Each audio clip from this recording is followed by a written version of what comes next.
Looking at this pie chart, on Earth we breathe 21% oxygen, 0.04% carbon dioxide, and 79% nitrogen. We breathe out 16.4% oxygen, 4.4% carbon dioxide, and 79% nitrogen and water vapor. We need to recreate this for our astronauts. While traveling in space without interventions, astronauts will run out of oxygen and have too much CO2 in the air. First grade research what solutions are currently being used by NASA and hospitals to make sure humans have enough oxygen. The first solution is plants. Plants produce oxygen, however it takes 10,000 leaves for one person to have enough oxygen to breathe. We can also make oxygen through electrolysis, however this creates hydrogen, which is flammable and can create explosions. Also, NASA and hospitals use gas cylinders filled with oxygen, but they are dangerous and take up too much space in small aircraft. While researching, we determined that if humans have too much carbon dioxide, it affects the body in negative ways. When you breathe in 3% CO2, your heart rate and blood pressure increase. At 5%, you get confusion, shortness of breath, and headaches. At 8%, you can become unconscious. So you can see that too much CO2 can be a big problem. We also researched what solutions are currently being used to reduce carbon dioxide. We team spoke with an astronaut, John Grunsfield, who said the main system in ISS currently is lithium hydroxide, scrubbers, and canisters like right here. It is reusable, but it needs to be heated to high temperatures to melt off all the carbon dioxide. When preparing for space travel, NASA says you have to make it or take it. So our team decided to make a product that would take carbon dioxide from the spacecraft and reduce it while also creating breathable oxygen in space shuttle. Commander, the CO2 levels seem to be rising to 5%. I think I'm having trouble breathing. I don't feel right. We must find a solution before it's too late. What about The RBD 5000, quick, check to see if it's working. The exchange filter light is on. There, I fixed it. It should start to put off the air again. My lungs feel better now. Me too. As you can see, the astronauts are having problems with carbon dioxide toxicity. This is where our invention, the RBD 5000, comes in. The RBD 5000 stands for reverse blow dryer, and 5000 refers to the 5% CO2 levels, which can be dangerous. The RBD 5000 is hooked to the wall of the space shuttle. It constantly filters the shuttle's air supply. It has a motor that pulls in air and goes through a dirt filter so that only gases enter the system. Next, the gas travels through a gas filter that only allows CO2 through. The remaining gases go through a vent that returns them to the space shuttle. This is a molecular model of the RBD 5000.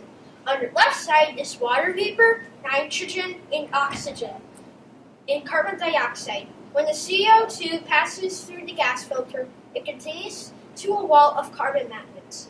The carbon will attach to the magnets, and oxygen will go through a vent and is released back into the space shuttle's air supply, and the carbon will be collected to be used for the space shuttle's fuel. After researching oxygen and carbon dioxide, we wanted to share the idea of RBD 5000 with experts in oxygen and CO2. We decided to share our idea with a respiratory therapist at Johns Hopkins Hospital in Baltimore, Maryland. Ms. Shannon Poland watched a video of our presentation. She was impressed with our level of detail and the observables we created. Her suggestion was to determine the best way to test the RBD 5000, and we would be excited to figure out how to do that if given more time. Mr. Tom Berger also watched the video. He liked our product and suggested that we consider how often the astronauts would have to change the CO2 filter and consider a backup power source. We liked these suggestions and we look forward to working with them into the design. Once again, we are the Astro Jelly Dogs. Thank you for listening. Thank you. Okay, that sounds like a very big question or problem that you guys are trying to tackle. How did you come up with this particular problem that you want to work together as a team? Well, I don't remember if it was MJ or Molly who came with the idea of a reverse blow dryer that would filter out the carbon dioxide to oxygen. But we all had different ideas, and we decided that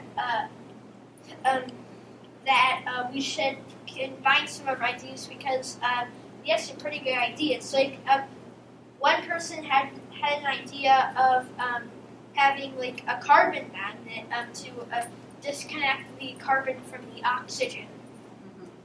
And another person had an idea of there being a filter, and someone else also had the idea of getting using the carbon as space shuttle fuel.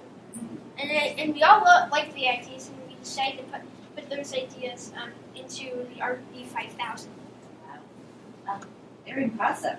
So it sounds like you guys have done quite a bit of research already. Yeah. So can you give me some examples about the sources? Like, did you look online on YouTube, or did you look at, some Wikipedia? What are the things you looked into? So we looked at a NASA website that for the Lego League, and it showed different problems that we could solve or think about. So we read a few of the details that went along with it to explain the problem and tell us what it was about, and some of it was like the current solutions they had.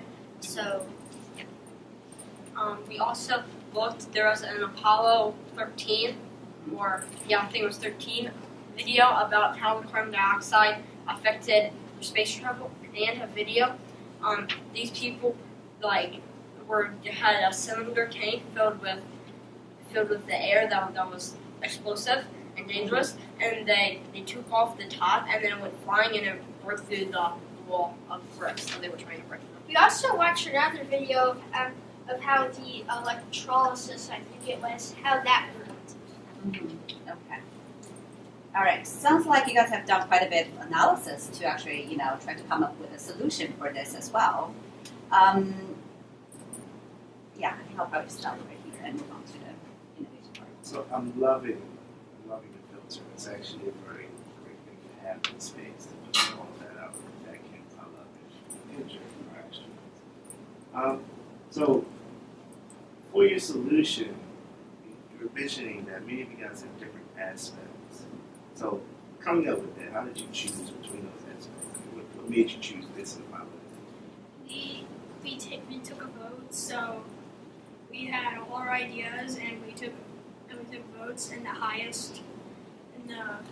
ideas with the highest votes would be put to vote again until there were 2 left, and then we voted on those in the RBD 5000. And we all got 3 votes. So because we had multiple ideas, and I think we all came up with one, so we were all just gonna vote for our own. Right. So that would just be another tie, anyways. So we all had to have 3 votes to make it fair. Okay. So for the end solution, mentioning switch on filters and power supply. You guys able to think of that along the way? Honestly, no, not really. But as we said, given more time, I doubt this is going to happen, but if we went to the World Finals, we probably would have came up with all those ideas and worked into them in a way to figure them all out.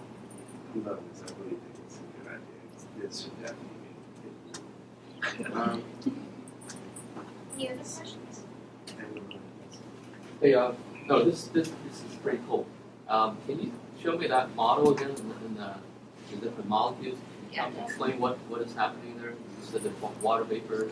yeah, so there's water vapor and carbon dioxide and oxygen. Nitrogen.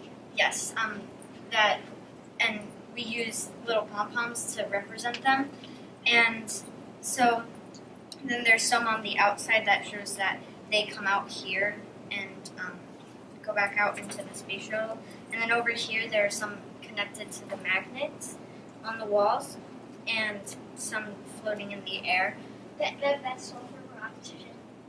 Oh yeah, so this is a filter here that is in the actual model, and it filters out all the molecules so that only carbon dioxide goes through. Thank you. Yeah, unfortunately we don't have more I time. wish We would we love to had learn more more. Okay. Thank you very much.